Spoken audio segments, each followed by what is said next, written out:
السلام علیکم پاکستانیوں، یہ جو اس وقت پاکستان میں سیاسی گند مچا ہوا ہے نا، یہ یاد رکھنا، میری یہ بات کو اچھی طرح دماغوں میں بٹھا لیں کہ یہ سیاسی گند ہر روز بڑھے گا، یہ کم نہیں ہو سکتا۔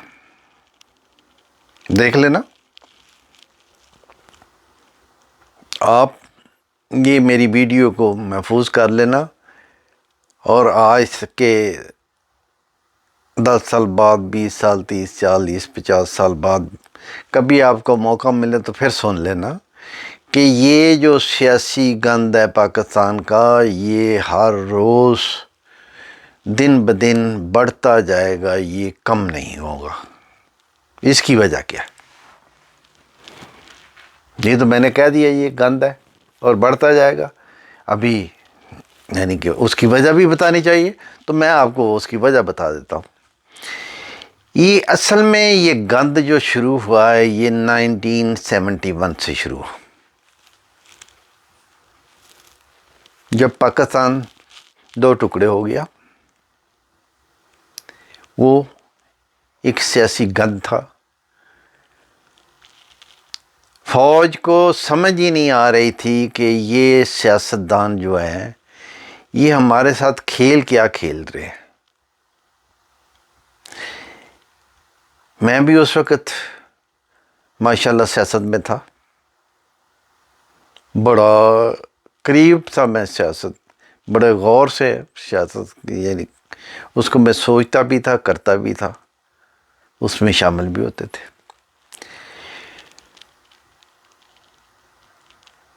تو اس وقت 1971 جب فوج کو پزل کر کے رکھ دیا گیا، یعنی کہ یہ سیاستدانوں نے، کہ یا کو یہ سمجھ ہی نہیں آ رہی تھی کہ میں فیصلہ کیا کروں۔ وہ آج فیصلہ کرتا ہے کہ جی اجلاس جو ہے نا قومی اسمبلی کا، وہ اسلام آباد میں ہوگا، دوسرے دن کہتا ہے ڈھاکہ میں ہوگا۔ پھر جب یہ جنگ شروع ہو گئی، انڈیا نے مداخلت کی، تو یا کہہ رہا ہے کہ جی ہم دشمن کے گلی کوچوں میں جا کر لڑیں گے، ہم دشمن کا مقابلہ کریں گے۔ اور چند دن کے بعد وہی اس کا کمانڈر ان چیف نیازی مشرقی پاکستان میں وہ ہتھیار ڈال دیتا ہے۔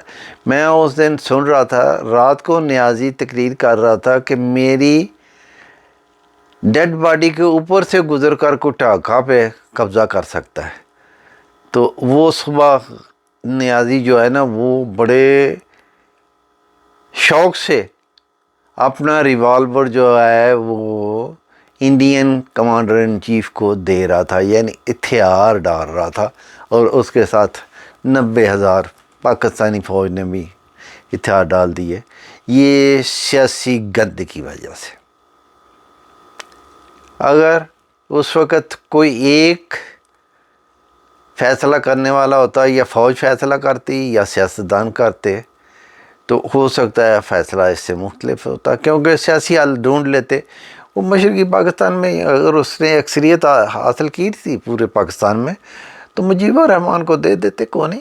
پہلے بھی سہروردی مشرقی پاکستان سے ہمارا وزیر اعظم بنا تھا، تو کوئی ایسی بات نہیں تھی۔ وہ بھی پاکستان میں جو پاکستان بنانے میں سب سے زیادہ کردار ہے، وہ تو ان کا تھا، مشرقی پاکستان میں اور بنگالیوں کا۔ ہم تو بعد میں شامل ہوئے نا۔ تو جن کا حق تھا، وہ بجائے یعنی کہ ان کو ہم کہتے کہ بھائی تمہارا حق ہے، تم پاکستان سنبھالو، تو ہم نے کیا کیا، ہم نے بولا نہیں، اب حق تو ہمارا ہے، ہم نے ان سے چھین لیا، ان کو علیحدہ کر دیا، کمال کر دیا ہم نے۔ تو یہ جنگ یعنی کہ یہ جنگ اور یہ گند 1971 سے شروع ہو گیا۔ وہ کیسے؟ جب 1971 میں یہ اتنا بڑا سانحہ ہوا، ملک ٹوٹ گیا، تو اس کے بعد جو حکومت بنی نا، وہ پیپل پارٹی کی تھی، میں بھی اس وقت پیپل پارٹی میں تھا، لیکن میں نے کافی اختلاف کیا. میں جلسوں میں بھی کرتا تھا، میں اپنی پریس کانفرنس میں بھی کرتا، یہاں تک کہ میں کیونکہ سیالکوٹ سے بلانگ کرتا تھا تو میں سیالکوٹ کے نیشنل سینٹر میں بھی، آج اگر میری وہ تقاریر جو بھی میں نے وہاں کی ہوئی ہیں نکال لیں تو میں اپنی حکومت، اپنے وزیر اعظم ذوالفقار علی بھٹو کے خلاف بول رہا تھا. یہاں تک کہ پھر آپ کو پتہ ہے نا، جب موجودہ وزیر اعظم یا حکومت کے خلاف آپ بولیں گے تو آپ کو پھر مشکلیں بھی آئیں گی. پھر مجھے کافی مشکلات کا سامنا کرنا پڑا. پولیس میرے پیچھے ہوتی تھی، میں اس کے آگے ہوتا تھا، کبھی کچھ ہو رہا ہے کبھی کچھ ہو رہا ہے. تو چلو میرے اللہ نے کرم کیا، تو میں تو پاکستان سے پھر دبئی چلا گیا 1976 میں. میں نے سیاست 1969 میں شروع کی اور 1976 میں نے دبئی کا رخ کیا. تو پھر میں نے یہی سمجھو سیاست کو خیر بات کر دیا، کیونکہ اس کے بعد سیاست نہیں تھی، گند تھا. تو گند جب شروع ہوا تو دیکھ کر دکھ ہی ہوتا تھا، تو پھر کیا کر سکتے تھے، تو اس سے بہتر تھا کہ علیحدگی. تو پھر میں نے علیحدگی شروع کر لی. تو ہوا کیا کہ 1971 کے بعد جب پیپل پارٹی کی حکومت بنی تو سب سے پہلے جو ظلم ہوا وہ کیا ہوا کہ وہ سب گورنمنٹ کے ادارے جن میں یہ ایک قسم کا قانون تھا کہ اگر کوئی سرکاری ملازم کسی سیاسی پارٹی کے ساتھ وابستہ ہو یا اس کی کچھ مدد کر رہا ہو یا ہمدردیاں ہوں تو اس سرکاری ملازم کو اس ادارے سے نکال دیا جائے گا. یہ 71 تک تھا. تو 71 میں کیا ہوا کہ کوٹا سسٹم آ گیا کہ ایم پی اے اتنے ملازم رکھا سکتا ہے، ایم این اے اتنے ملازم رکھا سکتا ہے، سینیٹر اتنے رکھ سکتا ہے، منسٹر اتنے، وزیر اعظم اتنے، وزیر اعلیٰ اتنے، گورنر اتنے. یعنی کہ محکموں میں اپنے پارٹی کے لوگ کتنے کتنے بھرتی کروا سکتے ہیں. تو جب یہ سیاسی بھرتیاں شروع ہوئیں 1971 سے شروع ہوئی، تو اس کے بعد کیا ہوا کہ جو بھی حکومت آئی اس کے بعد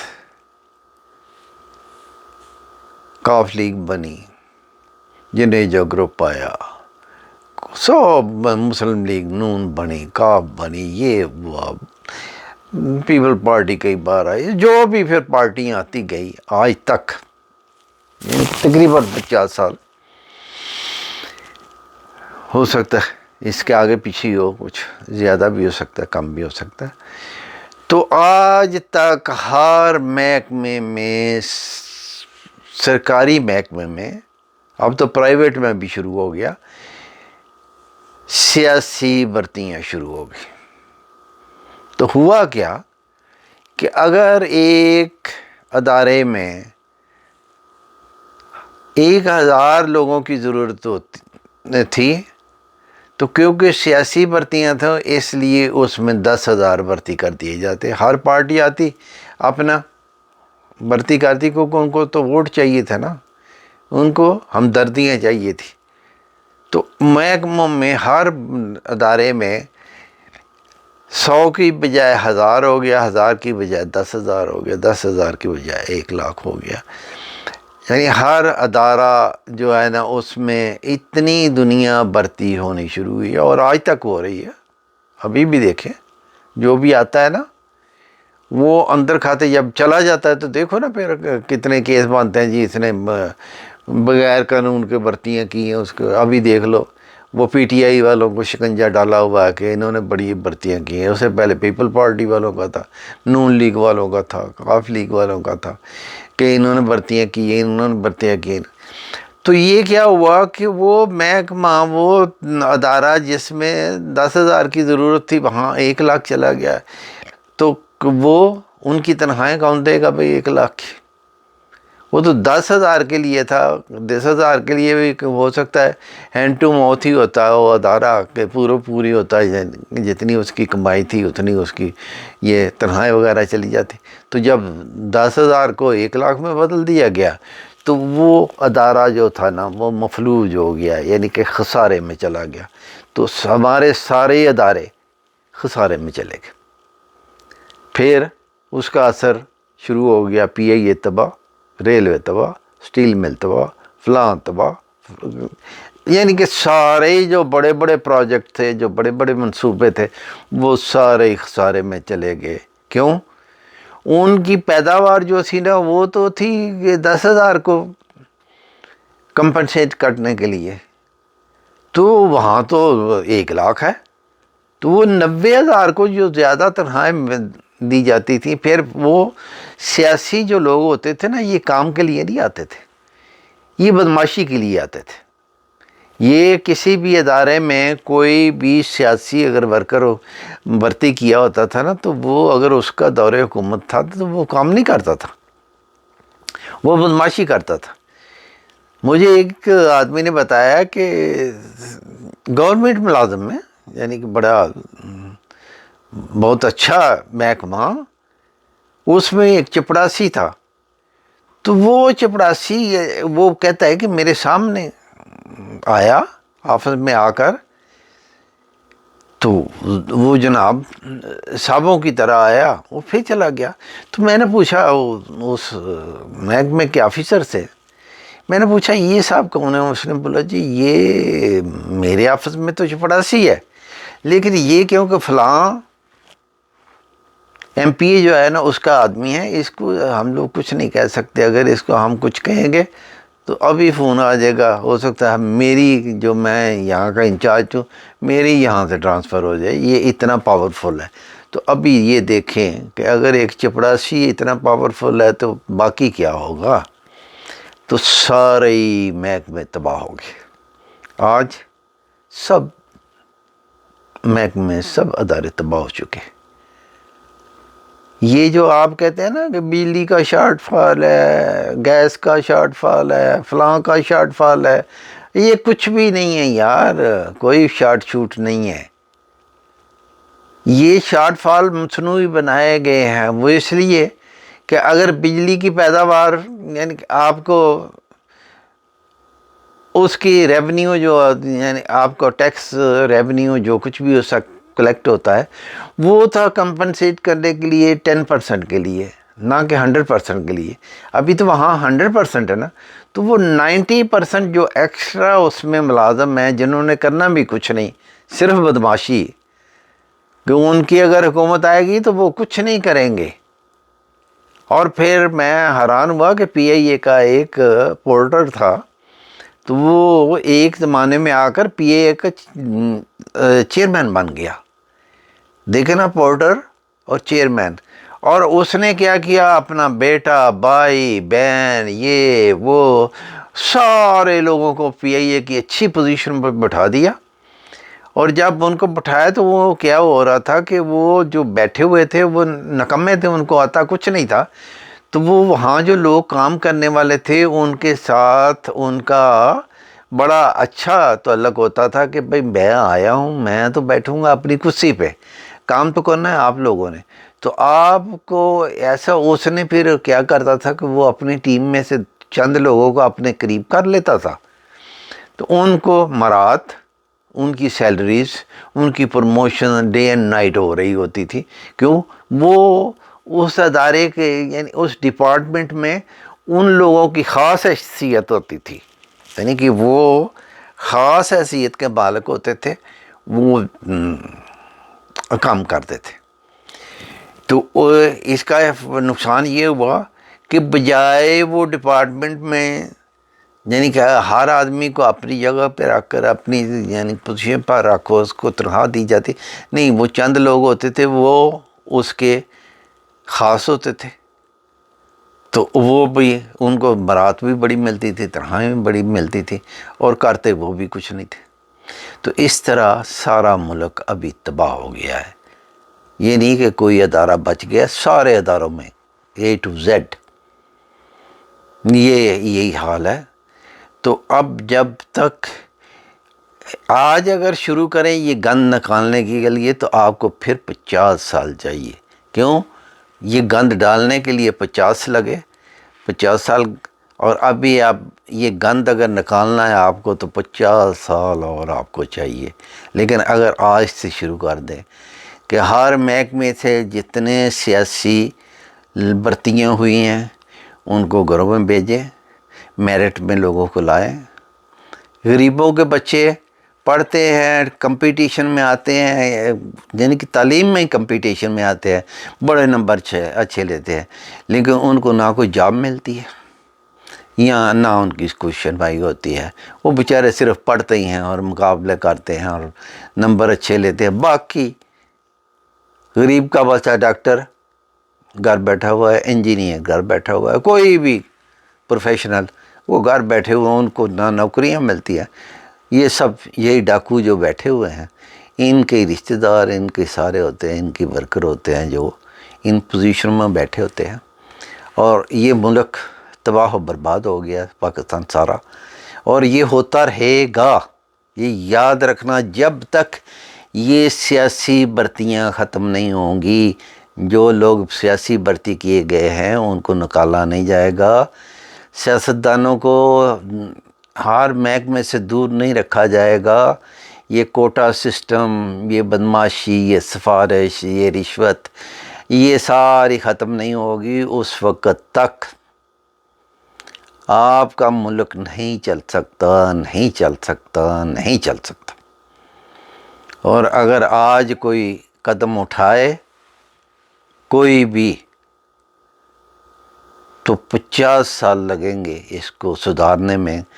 تو اگر 50 سال میں سدھر جائے گا تو ہو سکتا ہے قیامت آنے سے پہلے پاکستان بھی دنیا کے اچھے ملکوں میں شامل ہو جائے۔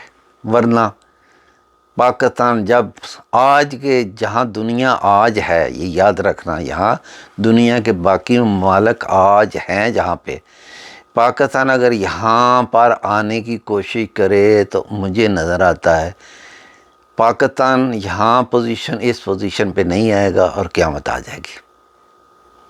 یہ یاد رکھنا۔ تو اس لیے یہ سیاسی گند اگر ختم کرنا ہے تو آج سے ہی کوئی